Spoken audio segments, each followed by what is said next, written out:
लिखो, इसमें एक्सप्लेनेशन लिखो। The path of reaction, the path of reaction is called reaction mechanism.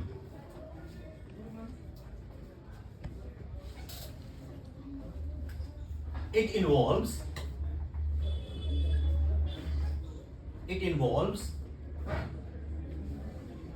breaking and making of bonds.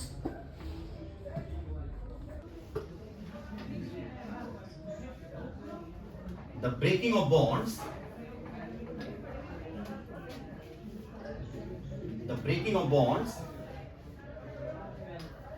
is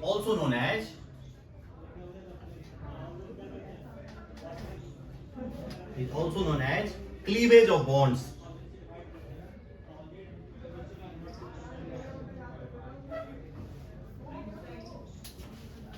अब जरा देखो, cleavage of bonds, cleavage of bonds, इसके दो type है। बॉन्ड्स क्लीवेज का मतलब, पहले मैकेनिज्म का मतलब क्या, ऑर्गेनिक रिएक्शन होने वाला है, तो रिएक्शन होने में क्या होता है कि कुछ सब्सटेंस एक कंपाउंड से निकलता है और कुछ सब्सटेंस आकर के जुड़ता है। इसका मतलब निकलना और जुड़ना दोनों प्रोसेस हो रहा है यहाँ पर। तो जब निकल रहा है तो इसका मतलब बॉन्ड टूट रहा है, ब्रेक हो रहा है, और फिर कोई नया ग्रुप आकर के अगर जुड़ रहा है तो बॉन्ड बन रहा है। तो इसी पर पूरा मैकेनिज्म बेसिस है। तो क्लीवेज ऑफ बॉन्ड्स का मतलब दो तरह का क्लीवेज है। एक है होमोलिटिक क्लीवेज,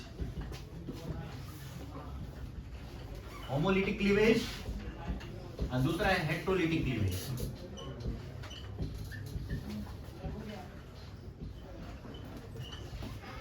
और होमोलिटिक क्लीवेज का दूसरा नाम होमोलिसिस, और ये हो गया जी हेट्रोलिसिस। अरे मुझे मुस्कुरा रहा है लड़का। ठीक है, चलो कोई बात नहीं। होमोलिसिस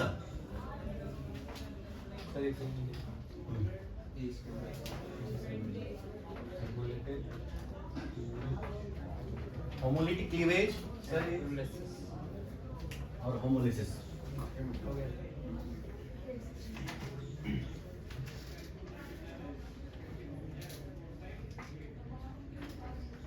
अच्छा, होमोलिसिस में लिखे जरा।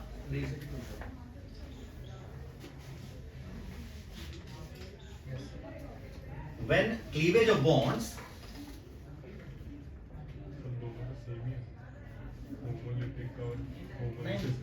हाँ एक ही है, दो नाम है।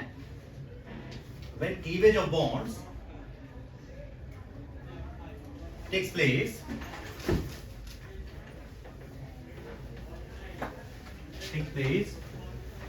between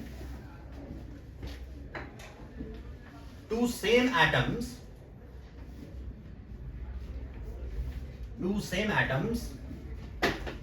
or the atoms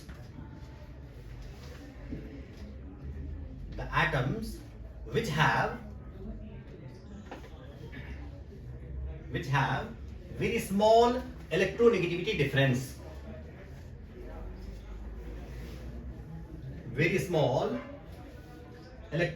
difference,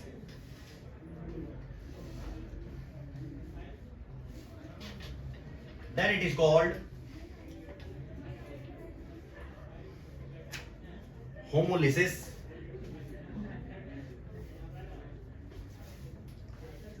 और homolytic cleavage। हाँ, क्लीवेज ऑफ बॉन्ड्स का मतलब क्या है? क्लीवेज का मतलब तो बताया था। क्लीवेज का मतलब ब्रेकिंग, बॉन्ड्स का ब्रेकिंग। मैंने कहा कि रिएक्शन मैकेनिज्म में क्या होना है, बॉन्ड टूटना है और बॉन्ड बनना है। एक ग्रुप को निकलना है तो बॉन्ड टूट के निकलेगा, और नया ग्रुप आकर जुड़ेगा तो बॉन्ड बनेगा। क्लीवेज में जुड़ने वाला भी ऐड होता ना ना, क्लीवेज का मतलब बस टूटने वाला है, अभी जुड़ने वाली बात में होगी। तो क्लीवेज जैसे आप देखिए, होमोलिसिस जो हमने लिखा, होमोलिसिस में आपने डेफिनेशन लिखा है कि जब दो सेम एटम के बीच का बॉन्ड टूटेगा। फॉर एग्जांपल अगर Cl2 मॉलिक्यूल हमारे पास क्लोरीन एंड क्लोरीन, दोनों क्लोरीन क्लोरीन के बीच में बॉन्ड बना हुआ है, both chlorine atoms are same electronegative. अब जरा देखिए, इसमें एक एक इलेक्ट्रॉन का शेयरिंग होकर के बॉन्ड बना हुआ था दोनों का। अब अगर ये दोनों अपने बीच के बॉन्ड को ब्रेक करना चाहता है यूवी लाइट के प्रेजेंस में, अगर ये बॉन्ड ब्रेक हो तो इन दोनों में कोई Cl ज्यादा पावरफुल है? दोनों इक्वल पावरफुल है, लेकिन फिर भी बॉन्ड टूटना चाहता है यहाँ का। तो बॉन्ड टूटेगा तो ये जो इलेक्ट्रॉन है दोनों के बीच में, ये दोनों इलेक्ट्रॉन क्या किसी पर्टिकुलर एटम पर चला जाएगा? नहीं जाएगा। यानी कि बॉन्ड अगर टूटेगा तो ये Cl जो अपना इलेक्ट्रॉन इसके साथ शेयर किया हुआ था, ये अपना इलेक्ट्रॉन अपने पास ले लेगा, और ये वाला Cl अपना इलेक्ट्रॉन अपने पास ले लेगा। और इससे क्या बनेगा? Cl के ऊपर में डॉट लगा दो, दूसरे Cl के ऊपर भी डॉट लगा दो। ये जो बना है इसको कहा जाता है chlorine free radical. Dipole moment जैसा है क्या कुछ? आएगा, उसका थोड़ा सा रिलेटेड है लेकिन वही नहीं है। इसको बोलते हैं हम लोग क्लोरीन फ्री रेडिकल। यानी कि होमोलिटिक क्लीवेज के वजह से, होमोलिसिस से बॉन्ड टूटने से जो स्पीसीज जनरेट होगा उस स्पीसीज का नाम होगा क्या? Free radical. सिंस यहाँ पर क्लोरीन क्लोरीन के बीच का बॉन्ड टूट रहा है, जिसका नाम क्या है? Chlorine free radical. अब जरा देखिए कि अगर हम ले लेते हैं मीथेन, ये हो गया जी मीथेन। इसमें अगर क्लोरीन फ्री रेडिकल रिएक्शन करता हो, इसमें अब इस कंपाउंड में, ये तो एक न्यूट्रल कंपाउंड है, ये एक स्टेबल कंपाउंड है, लेकिन इस स्टेबल कंपाउंड के साथ अगर क्लोरीन फ्री रेडिकल को रख दिया जाए तो ये क्लोरीन फ्री रेडिकल जो है ये हाईली रिएक्टिव स्पीसीज है। ये सिंगल क्लोरीन जो है ये बहुत ज्यादा रिएक्टिव है। जब भी कोई स्पीसीज इसके पास में आएगा उसके साथ ये रिएक्शन करना ही करना है इसको है। तब इस कंपाउंड में जैसे ही इसके पास आएगा कंपाउंड के पास, तो ये इसके साथ रिएक्शन करना शुरू करेगा। तो रिएक्शन करना शुरू करेगा तो कैसे करेगा रिएक्शन? जरा देखिए, क्लोरीन के वैलेंस शेल में ये जो एक इलेक्ट्रॉन अनपेयर्ड है, टोटल क्लोरीन के पास ये जो 6 इलेक्ट्रॉन ऐसे बचे हुए थे, एक इलेक्ट्रॉन सिंगल इलेक्ट्रॉन जो कि बॉन्ड बना रखा था, और जब बॉन्ड टूटा तो वो वाला इलेक्ट्रॉन इसके पास आ गया। तो यानी कि अभी इसके पास कितने इलेक्ट्रॉन है? 7 इलेक्ट्रॉन है, 7 इलेक्ट्रॉन्स है। अब ये अपना ऑक्टेट पूरा करना चाहेगा, यहाँ पर भी तो 7 इलेक्ट्रॉन ही रहा होगा ना, तो ये अपना ऑक्टेट पूरा करना चाहता है। तो ऑक्टेट पूरा करना चाहता है तो कैसे करेगा? तो इससे रिएक्शन करके वो अपना ऑक्टेट पूरा करेगा। तो इससे रिएक्शन करेगा तो क्या करेगा? तो ये इसमें इसके H पर अटैक कर देगा, और H पर अटैक करते ही क्या करेगा कि सिंस इसको तो एक इलेक्ट्रॉन की जरूरत है ना, ऑक्टेट पूरा के लिए एक ही इलेक्ट्रॉन की जरूरत है, तो ये जो हाइड्रोजन इसके साथ बॉन्ड बना रखा है C के साथ, इसमें सिंगल इलेक्ट्रॉन के बीच में बॉन्ड बना हुआ है। दो कार्बन और हाइड्रोजन के बीच में इलेक्ट्रोनेगेटिविटी का डिफरेंस बहुत कम होता है। और दूसरी बात है, ये फ्री रेडिकल के साथ ये रिएक्शन करने जा रहा है, तो इसके प्रेजेंस में अगर ये बॉन्ड टूटेगा तो ये बॉन्ड भी फ्री रेडिकल में ही टूटेगा। तो फ्री रेडिकल में टूटने का क्या मतलब? हाइड्रोजन अब इसके साथ जो जुड़ा हुआ था, अब इस कार्बन को छोड़ करके वो क्लोरीन के साथ जाएगा। लेकिन कैसे जाएगा? कितना इलेक्ट्रॉन लेकर के, या क्या इलेक्ट्रॉन दे करके या लेकर के, कैसे जाएगा? तो सिंस क्लोरीन को तो एक ही इलेक्ट्रॉन की जरूरत है, तो हाइड्रोजन क्या करेगा? हाइड्रोजन ये दोनों ही इलेक्ट्रॉन लेके इसके साथ जाएगा, या अपना इलेक्ट्रॉन लेकर के साथ जाएगा, या दोनों ही इलेक्ट्रॉन कार्बन को दे के जाएगा। यहाँ कंक्लूजन आप निकाल सकते हैं इस जगह पर क्या कर सकता है, एक अपना लेके जाएगा उसके बाद, सिर्फ अपना वाला इलेक्ट्रॉन लेकर के क्लोरीन के साथ जाएगा, और ये जो कार्बन का एक इलेक्ट्रॉन था ये कार्बन को छोड़ के चला जाएगा। यानी कि कुल मिलाकर के ये क्या बनेगा? इसको जरा मैं मिटा करके फिर से अगर लिखूं, जरा ये देखिए आप लोग, ये बॉन्ड है। अब इसमें क्या होगा कि ये इलेक्ट्रॉन अब ये इस पर अटैक किया, अब ये एक इलेक्ट्रॉन हाइड्रोजन के ऊपर शिफ्ट हो जाएगा, और कार्बन एक इलेक्ट्रॉन जो होता है कार्बन को दे देगा, कार्बन अपना इलेक्ट्रॉन अपने पास ले लेगा, और ये H रेडिकल और Cl रेडिकल दोनों में एक एक इलेक्ट्रॉन जो खाली था वो एक एक इलेक्ट्रॉन शेयर करके बॉन्ड बना लेगा अपना। HCl बन गया, और बनने के साथ अब क्या बच गया? ये इधर CH H, और इस पर कितना इलेक्ट्रॉन डाले? यहाँ पर एक उसने जो लिया था, एक इलेक्ट्रॉन जो छोड़ गया वो है ना, ऐसे वो सही लिख रहा हूँ। अच्छा, CH3 रेडिकल प्लस और H और Cl रेडिकल दोनों आपस में जुड़ करके क्या बना दिया जी? HCl बना दिया। This one is known as methyl free radical. Methyl free radical. इस तरह से होमोलिटिक क्लीवेज में फ्री रेडिकल का फॉर्मेशन होता है, और इस फ्री रेडिकल की प्रॉपर्टीज को हम पढ़ते हैं। सर वो जो फटाफट नोट कर लें आप लोग। जिस एक इलेक्ट्रॉन से हमारा बॉन्ड टूटा है वो हाईली इलेक्ट्रोनेगेटिव है। उसका इलेक्ट्रोनेगेटिविटी में वो चेंज आ जाएगा। इसमें जो रिएक्टिविटी होगा, जैसे हमने एक जो उस पे शो किया है, हाँ उसकी इलेक्ट्रोनेगेटिविटी में ना कोई चेंज नहीं है, कुछ नहीं आएगा। ये तो सेम के बीच में बॉन्ड टूटा, ये मैं ये बताना चाह रहा था कि ये दो डिफरेंट इलेक्ट्रोनेगेटिव एलिमेंट है, लेकिन इन दोनों में डिफरेंस जो है बहुत ही कम है कार्बन हाइड्रोजन में। इस वजह से भी ये फ्री रेडिकल में टूट सकता है। दूसरी बात, ये एक फ्री रेडिकल के प्रेजेंस में अगर किसी न्यूट्रल मॉलिक्यूल के बॉन्ड को तोड़ना हो तो न्यूट्रल मॉलिक्यूल का बॉन्ड फ्री रेडिकल में ही टूटेगा। अनिरुद्ध समझ गए बात को? समझदार लिख फटाफट नोट करना। आपने बोला कि जब HCl वाला होगा, आपने बोला एक एक इलेक्ट्रॉन चाहिए और देना है, तो वो लोग शेयर करेंगे, तो लेकिन शेयर थोड़ी ना करेंगे, तो क्या करेंगे? होगा हाँ आयनिक बॉन्ड नहीं बनेगा। हाँ क्यों? हाइड्रोजन जो होता है आयनिक बॉन्ड ना के बराबर बनाता है, हाइड्रोजन को कोवैलेंट ही बनाता है। तो हाइड्रोजन को एक इलेक्ट्रॉन चाहिए और Cl को एक नहीं, Cl को एक इलेक्ट्रॉन चाहिए, हाइड्रोजन को एक देना है, तो फिर मतलब आयनिक नहीं बनना है। HCl जो कंपाउंड है हमारा गैसियस स्टेट में कोवैलेंट होता है।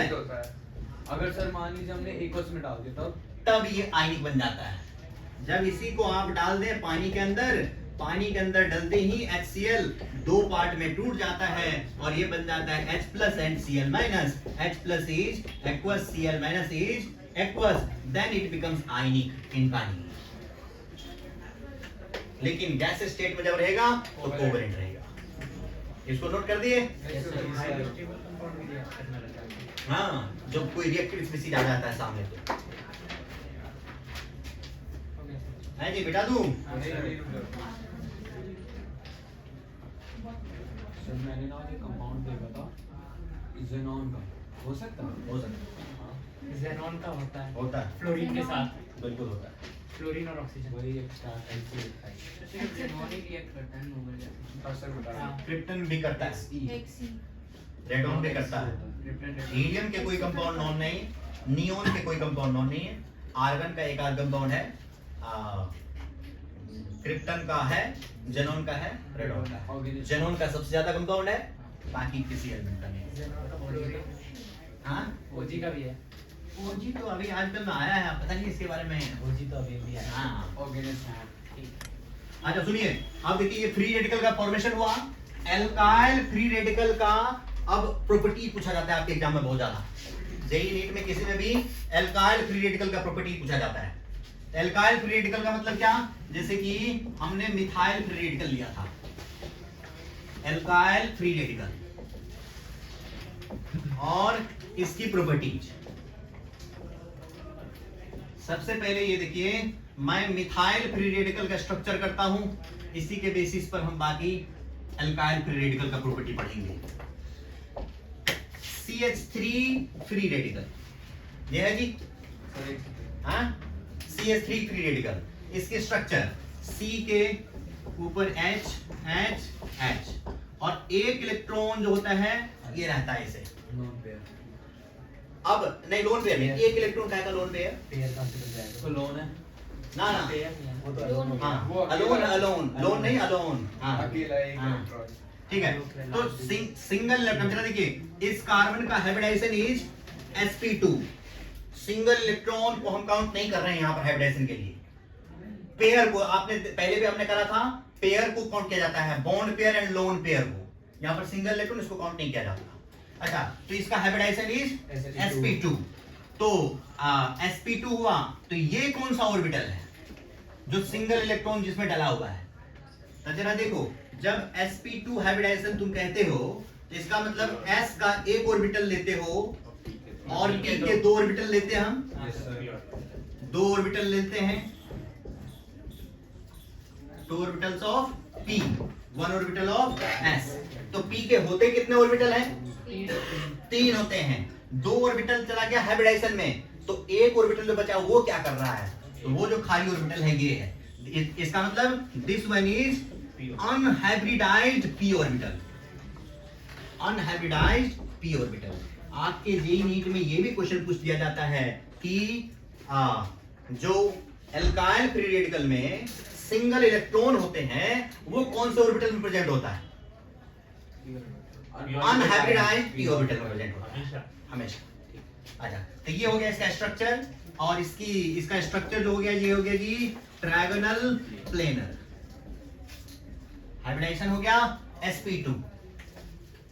अब इसके और भी प्रॉपर्टीज,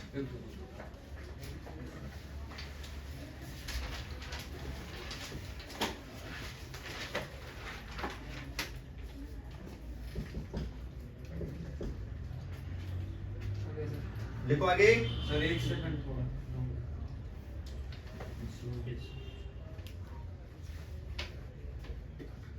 देखिए these are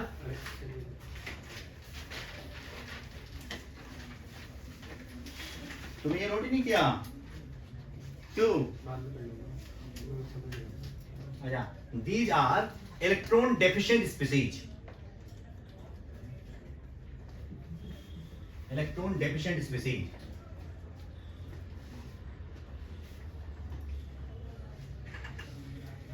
next point, these are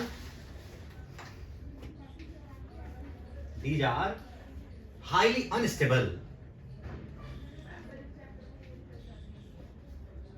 highly unstable. Next point, they are highly reactive.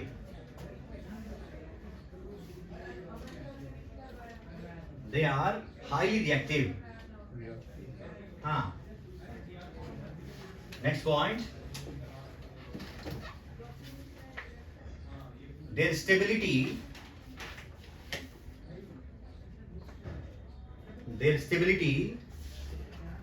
increases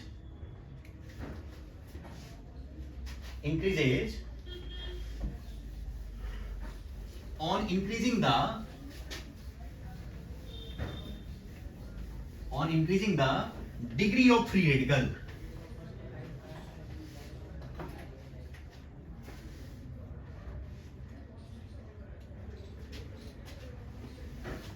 main है यहां पर इसके क्वेश्चन स्टेबिलिटी से पूछा जाता है, स्टेबिलिटी ऑफ फ्री रेडिकल। अभी बताते हैं, कार्बन के बेसिस पर है। जैसे ये CH3 CH2 CH2 CH2, ये भी फ्री रेडिकल है, और ये क्या है? ब्यूटाइल फ्री रेडिकल है। ब्यूटाइल फ्री रेडिकल 4 कार्बन का है ना ये एल्काइल ग्रुप, तो ब्यूटाइल फ्री रेडिकल। अच्छा, जिस कार्बन पर फ्री रेडिकल वाला इलेक्ट्रॉन है उस कार्बन की डिग्री कितनी है? Degree 1 degree. HB तो है, H के बेसिस पर डिग्री थोड़ी देखते हैं हम। डायरेक्टली कितने other carbon atom directly linked है वो बताता है उसका डिग्री। एक। तो इससे कितना कार्बन लिंक है? एक। एक ही लिंक है। हाँ सर। अवनी, ये 1 2 3 नहीं लिंक है, कितना लिंक है? अच्छा, एक ही लिंक है। ठीक है, तो डायरेक्टली वाले को बस देखा जाएगा, बस इस वाले को, इसका मतलब एक ही डिग्री का है ये, तो इसका डिग्री 1 है। इसके साथ हम क्या कर दें? CH3 CH2 CH CH3, इस पर एक और 2 डिग्री हो गया, 3 नहीं, 2 ही डिग्री हुआ। ठीक है, ये 2 से जुड़ा हुआ है तो ये 2 ही डिग्री का हुआ, और फिर CH3 C CH3 CH3, और इस पर सिंगल इलेक्ट्रॉन 3 डिग्री। तो हमने आपको लिखवाया पॉइंट कि on increasing the degree of alkyl radical there stability increases. तो क्या होगा? यहां से यहां अगर चलेंगे तो क्या स्टेबिलिटी इंक्रीज हो रहा है? यस सर, हो रहा है। लेकिन वाई ये नहीं पूछोगे तुम लोग, क्योंकि डिग्री बढ़ रहा है।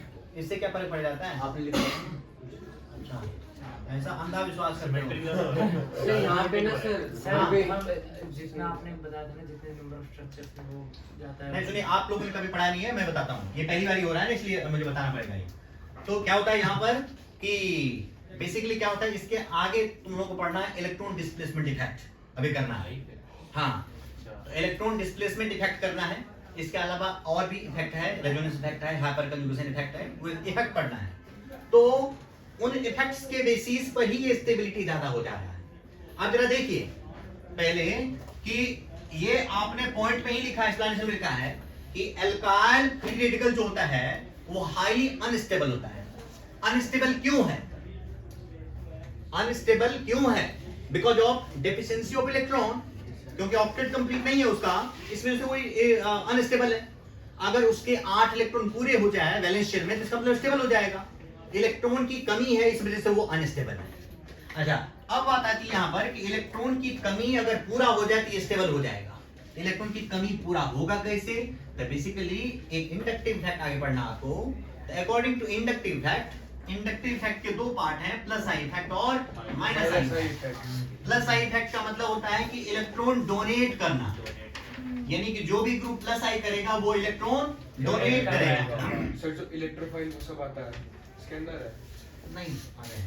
और माइनस आई का मतलब क्या होता है? इलेक्ट्रॉन एक्सेप्ट करना, इलेक्ट्रॉन खींचना, हाँ इलेक्ट्रॉन विड्रॉ करना, ये होता है। तो एक्चुअल में क्या होता है कि जितने भी कार्बन चेन होते हैं, जितने भी अल्काइल ग्रुप होते हैं, वो all alkyl groups are generally electron donor group. आप जरा देखिए, इस कार्बन को इलेक्ट्रॉन की कमी है और इसके बगल में ये 3 कार्बन जुड़ा हुआ है। ये 3 कार्बन मिलकर के क्या कर रहा होगा? ये अल्काइल ग्रुप हो गया ना। ये 3 कार्बन मिलकर के क्या कर रहा होगा? उस फ्री रेडिकल वाले कार्बन को इलेक्ट्रॉन डोनेट कर रहा होगा। इलेक्ट्रॉन डोनेट कर रहा होगा। तो इलेक्ट्रॉन डोनेट कर रहा होगा तो इसको थोड़े से इलेक्ट्रॉन मिल रहा होगा तो इसकी स्टेबिलिटी थोड़ा बढ़ रहा होगा। तब इसमें है क्या कि ये वाला कार्बन तो डायरेक्ट डोनेट कर रहा है क्योंकि ये डायरेक्टली जुड़ा हुआ है, और ये वाला कार्बन क्या कर रहा है? इनडायरेक्टली डोनेट कर रहा है। ये तो इसको डोनेट कर रहा होगा ना, और फिर ये इसको कर रहा होगा, तो इसका थोड़ा सा इफेक्ट ऊपर जा रहा होगा। सर एंड वाले का इलेक्ट्रॉन पूरा तो है, हाँ एंड वाले का इलेक्ट्रॉन पूरा तो है, फ्री रेडिकल वाले का पूरा है। कैसे? काउंट करके बताओ। H C उधर, तो 6 इलेक्ट्रॉन हो गए वो। हाँ और ये पेयर भी तो एक ही है। ये दो- पेयर नहीं है वो, एक इलेक्ट्रॉन एक है इलेक्ट्रॉन है सिंगल अलवर है वो। अभी तो तुमने लोन और अलोन में डिफरेंस तुमने किया था, फिर से फंस गए तुम। अच्छा तो ठीक है, तो इस बारे में क्या होगा कि ये कार्बन डायरेक्टली डोनेट कर रहा है इलेक्ट्रॉन, ये कार्बन थोड़ा सा इनडायरेक्टली डोनेट कर रहा है, और ये कार्बन थोड़ा सा ही डोनेट कर रहा होगा क्योंकि इसका बहुत ही थोड़ा इफेक्ट इस पर जा रहा होगा। तो कुल मिलाकर के एक कार्बन का डायरेक्ट डोनर इफेक्ट है इस कार्बन पर। और इस बारे में जरा देखिए इस पर क्या हो रहा है कि ये कार्बन डोनेट कर रहा है और ये भी डायरेक्टली डोनेट कर रहा है, हैं? तो इसमें अजी अदनब ये ऊपर वाले को डोनेट नहीं करेगा। ऊपर वाले मतलब हाँ ऊपर वाले की वो- बात हो रही है, इसी को तो देना है, उसी को तो कमी है इलेक्ट्रॉन की। तो इसमें तेरा 2 कार्बन डायरेक्टली दे रहा है, इसमें थोड़ी ज्यादा इलेक्ट्रॉन मिल रहा होगा और इसकी स्टेबिलिटी थोड़ी ज्यादा हो रही होगी। उसमें 2 कार्बन डोनेट कर रहा होगा या फिर CH2 वाला या फिर दोनों इक्वल। दोनों इक्वल हाँ, अभी के हिसाब से जितना कॉन्सेप्ट बताया हमने उसके हिसाब से ये ज्यादा है, प्लस आई C2H5 का ज्यादा है। एल्काइल ग्रुप का जितना बड़ा साइज उतना ज्यादा प्लस आई। क्लियर? अच्छा, और इस वाले में क्या होगा? इस वाले में ये CH3 कर रहा है, ये CH3 कर रहा है, ये CH3 कर रहा है, तीनों तरफ से CH3 ग्रुप कर रहा है, तो इसमें सबसे ज्यादा प्लस आई इफेक्ट हो गया और सबसे ज्यादा इलेक्ट्रॉन मिल गया उस इलेक्ट्रॉन डेफिशिएंट कार्बन को। इस वजह से उस कार्बन को सबसे कम इलेक्ट्रॉन की कमी है इन 3 में, इस वजह से this one is most stable in तीनों में। हाँ जी, कुछ कह रहे थे, क्या कह रहे थे?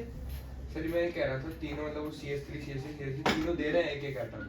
एक नहीं, अपना पार्शियल इलेक्ट्रॉन डोनेट कर रहा है, पार्शियल इलेक्ट्रॉन क्लाउड शिफ्ट कर रहा है। Delta plus. हाँ अच्छा, समझ गए इस बात को? हाँ। इसी बात पे अगर मैं आपको ये कह दूं कि ये रहा जी कंपाउंड, ये CH2 रेडिकल और ये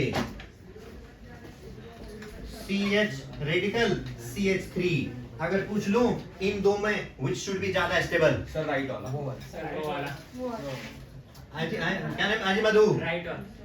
इन दोनों में which one is more stable? Right वाला। बिल्कुल समझदारी तुम लोगों के अंदर में भरी हुई है फूट फूट कर।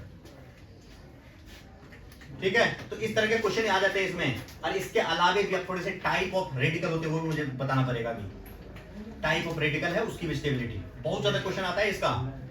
रेयरली मतलब एक आध साल छोड़ छाड़ के तो आता ही आता रहता है, और एक साल में अगर तुम 5-7 तरह के एग्जाम देते हो तो उनमें किसी न किसी एग्जाम में तो आएगा ही आएगा 100% आएगा। ये हाँ, फ्री रेडिकल की स्टेबिलिटी पिछले साल आया था।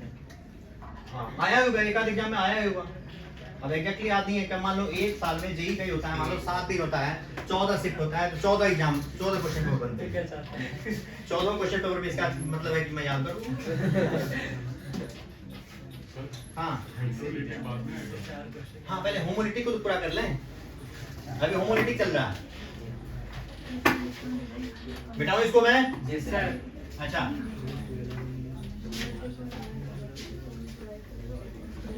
अरे पूरा नहीं मिटाना। पूरा मिटा दिया हमको। अब जरा देखिए, अब क्या होता है, थोड़ा सा टाइप भी याद रखना पड़ेगा फ्री रेडिकल के टाइप। तो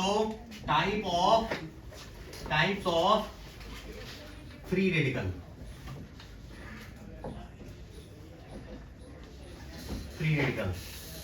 जरा देखिए, एल्काइल फ्री रेडिकल।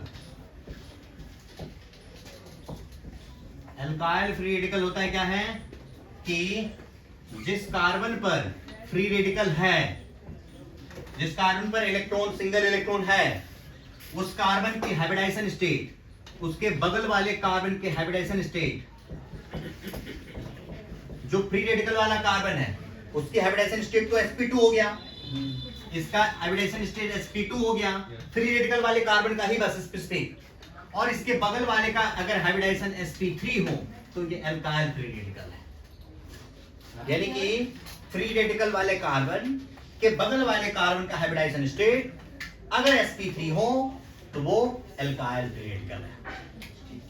मतलब Clear? अगर दूसरे वाले कार्बन का जैसे मान ले कुछ और हाइब्रिडाइजेशन स्टेट हो जैसे sp2 हो, हाँ। अगर हुआ तो वो एल्काइल फ्री रेडिकल नहीं होगा? नहीं, बगल वाला अगर sp2 हो जाए तो वो एल्काइल नहीं रहेगा। अगर इधर हेडिंग हाइड्रोजन तभी एल्काइल फ्री रेडिकल नहीं है। नहीं रहेगा।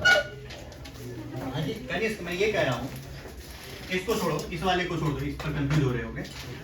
जिस कार्बन पर फ्री रेडिकल है, जिस कार्बन पर सिंगल इलेक्ट्रॉन है, उसके बगल वाले कार्बन का हाइब्रिडाइजेशन स्टेट अगर sp3 हो तो वो एल्काइल फ्री रेडिकल होगा। सिर्फ sp3, वरना नहीं होगा। क्लियर? यानी कि adjacent carbon atom, adjacent C atoms should be sp3 hybridized। तो तुमने CS3 वाला करा था और C पे एक सिंगल था इलेक्ट्रॉन, वो उस टाइप का। हाँ, अभी जितने भी करे हैं, Adjust- अभी सब हमने एल्काइल फ्री रेडिकल ही दिया था। तो ये एल्काइल फ्री रेडिकल का कंडीशन ये कि adjacent carbon should be sp3 hybridised. तो ये हमारा एल्काइल फ्री रेडिकल है। अब जरा ये देखिए, अगर ये हमने ले लिया, अभी जो हमने एग्जांपल भी लिया था, जरा देखिए, इसमें इस कार्बन में फ्री रेडिकल है, इसके बगल वाला कार्बन कौन सा? This carbon. इसके हाइब्रिडाइजेशन क्या है जो उत्कर्ष? sp3। इसके बगल वाला कार्बन ये भी है हाँ, so या बगल के बगल वाला है? ये बगल वाला बगल वाला है, ठीक है। इसका हाइब्रिडाइजेशन बताओ? sp3। कुल मिलाकर के इसमें भी इसके दोनों तरफ बगल वाला कार्बन है, लेकिन दोनों का hybridisation is sp3। Therefore this molecule is also alkyl free radical. जैसे अगर इसका sp2 हो गया नहीं होगा तो फुल्ली आपको याद रखना है कि एडजेसेंट sp3 ही होना चाहिए। हर कार्बन, उसके बगल में हर कार्बन sp3 होना चाहिए। सर एक sp2 वाला केस बताइए। अरे साहब, मुझे ये तो कराने दो पहले। sp2 बेंजीन सब कराना है मुझे, वही सबका कैटेगरी है। हाँ जी, अच्छा मैं बढ़ लूं आगे। हाँ सर। अच्छा, कंफ्यूज आ रहे हो कि बगल में sp2 आ गया तो वो टाइप में ही करने वाला हूँ। sp2 आ गया तो क्या कैटेगरी बनेगा, बेंजीन आ गया तो क्या कैटेगरी बनेगा, अलग अलग कैटेगरी होने वाले हैं।